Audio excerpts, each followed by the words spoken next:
கிறிஸ்துவுக்குள் அன்பான கர்த்தர் யாவரும் இயேசு கிறிஸ்து நாமத்தினாலே உங்கள் வாழ்த்தி ஆசீர்வதிக்கிறேன். உங்கள் வாழ்விலே தேவ வழி நடத்துவது அறிவது எப்படி? ரோமர் 8:14 வாசிப்போம். மேலும் எவர்கள் தேவனுடைய ஆவியினாலே நடத்தப்படுகிறார்களோ அவர்கள் தேவனுடைய புத்திரராய் இருக்கிறார்கள். தேவனுடைய வழி எதுனா அந்த வழியை அறிந்து கொள்ளும்படியாக தான் கர்த்தர் ஒவ்வொரு மனிதனையும் தெரிந்து கொண்டார். முதல் ஆபிரகாம் கர்த்தருடைய சொல்லுக்கு கீழ்ப்படினாலே அவன் சந்ததி மட்டும் இல்ல, அந்த தேசமே ஆபிரகாம் மூலமாய் ஆசீர்வதிக்கப்பட்டது. அதுக்கு முன்பாக பார்த்தீங்கன்னா ஆபிரகாம் ஒரு ஆசீர்வாதம் இல்லாத ஒரு மனிதனாக இருந்தார். ஆனால் கர்த்தருடைய வார்த்தை கீழ்ப்படிந்து நடந்த போது ஆபிரகாம் கேட்கிறார், ஆண்டவரே எதுவைக்கு எனக்கு சொந்தம் என்று கேட்கும் போது, பூமி நீ கிழக்குக்கு மேற்குக்கும் நீ எவ்வளதோ நிற்கிற அதெல்லாம் உனக்கு சொந்தமாக்கப்படும் என்று சொல்ல முடியும். அது மட்டுமல்ல, விசுவாசிகளுக்கு தகப்பனாக ஜாதிகளுக்கு தகப்பனாக கர்த்தர் ஆபிரகாமை உயர்த்தி வைச்சார். ரெண்டாவது, ஈசாக்கு கர்த்தருடைய வழிகளை நடந்தபடினாலே நல்ல ஒரு குணஸ்தாலி ஸ்திரியா ஈசாக்கு ரெபேக்காளை கத்த கொடுத்தார். யாக்கோபுடைய வாழ்க்கையிலே ஒரு எத்தனா இருந்தாலும் ஒரு ஏமாற்றுக்காரனாக தன் தகப்பனையும் தன்னுடைய சகுனை ஏமாற்றி போனாலும் கர்த்தருடைய ஆசீர்வாதத்தை பெற்றுக்கொண்ட மனுஷன் யாருன்னா யாக்கோப்பு.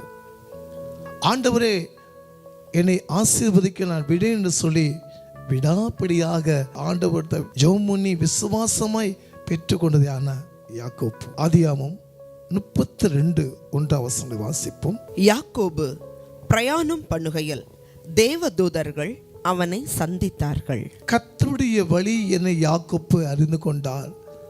தேவனுடைய சித்தத்தபடியே செய்யணும் யாக்கோப்பு நடந்தார். யாக்கோப்புடைய வம்சத்தை தான் 12 கோத்திரத்தை கத்த கொடுத்தார். தேவனுடைய சித்தத்தை அறிந்து கொள்ளணும், தேவனோடு இருக்கணும் ஆசைப்பட்டது யாக்கோப்பு. அப்பேற்பட்ட மனுஷன் ஒரு எத்தனோடா இருந்தாலும் தேவனுடைய ஆசீர்வாதத்தை மட்டும் இல்லை, தேவனுடைய சித்தத்தைப்படி நடக்கும்னு சொல்லிட்டான். அந்த வழியில தான் இஸ்ரவேல் கோத்திரத்தை 12 கோத்திரத்துக்கு தகப்பனாக தேவன் கொடுக்கப்பட்டார். இன்று அநேக உலக நட்பு, உலக ஆலோசனை பிசாசு கொடுப்பான். நீ ஏன் ஆண்டவர்கிட்ட கேட்குற, நீ ஜெபம் பண்ணு. இன்னைக்கு அநேக தற்கொலை பாவத்தில் விழுகிற காரணமே கர்த்தருடைய ஆலோசனை இல்லாமல் விழுந்து போகிறாங்க.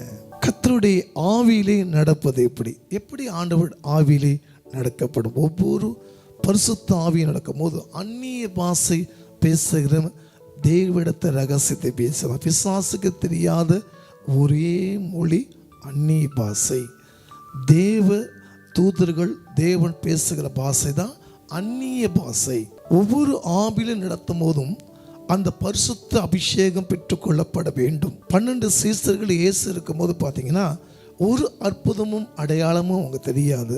ஆனாலும் இயேசு கிறிஸ்து மரித்து 50 நாள் பெந்தகோஸ்து நாளை வரும்போது மேல் அழடி ஜெபிக்கும் போது பரிசுத்த ஆவி பெற்றுக்கொண்டு பல பாஷைகளை பேசி பரிசுத்த ஆவி பெற்றுக்கொண்டார்கள். 12 சீசுகளும் அற்புதமும் அடையாளம் செய்து கொண்டார்.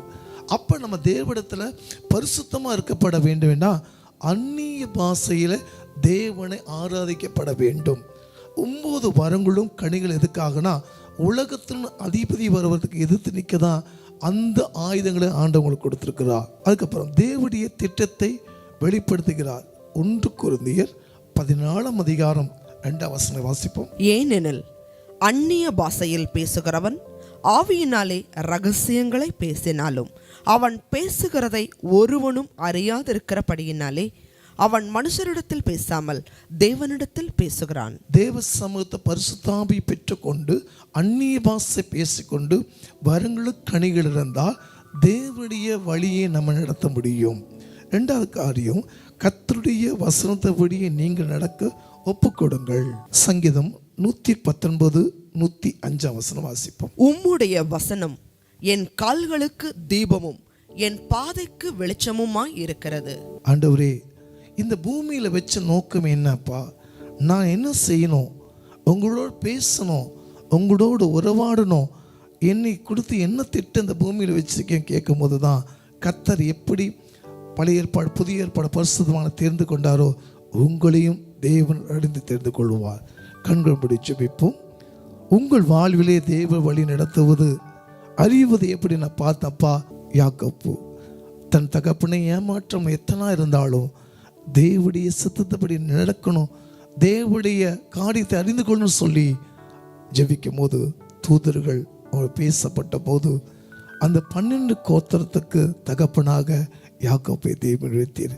அதே போல பிள்ளைகளுடைய வழிகளை ஆண்டவரே உம்முடைய வழிகளை நடத்தின அந்த ஞானத்தை கொடுத்து ஆசீர்வதியும். இயேசுவின் நாமத்தில் நல்ல பிதாவே, ஆமென். இயேசுவே வழியும் சத்தியமும் ஜீவனுமா இருக்கிறார். அவரை நீங்கள் பின்பற்றும் போது அவரே காரியங்களை வாய்க்க செய்வார். God bless you.